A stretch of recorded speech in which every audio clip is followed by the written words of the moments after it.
When I point from proposition to disposition, what is the difference that's really going on there? Proposition is being conscious of an outer thing, right?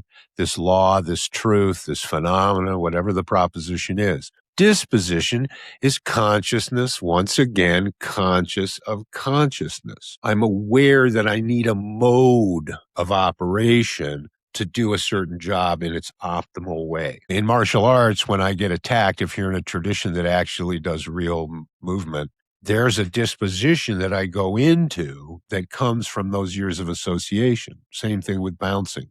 You get the feeling something's happening, there's a disposition. If you are a desert person and you spend time walking around the desert, you are going to, at one point or another, meet a rattlesnake, especially if you live out here. And you will find that your brain has a default disposition that I was up in the hills once and I heard a sound that I thought was the wind in the dried oak leaves. And then the wind stopped, but the sound kept going. And I had this brief moment of cognitive dissonance, feeling that something wasn't. And in that instant of cognitive dissonance, I was leaping.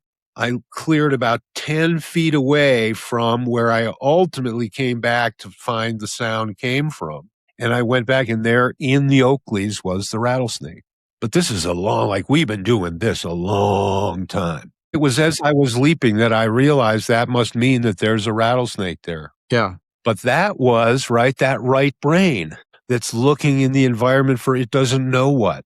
The left brain is the one that's looking for the berries, or comes back later and says that was a rattlesnake. But it was like a global reading. Something is off in the environment, and I can't pinpoint it. But while I'm busy not pinpointing it, that global brain is boing, and I'm like a kangaroo, right? So, but that's interesting because it's a hemisphere thing, and it's a totally autopilot thing. You didn't train that at all, and good luck trying to train that.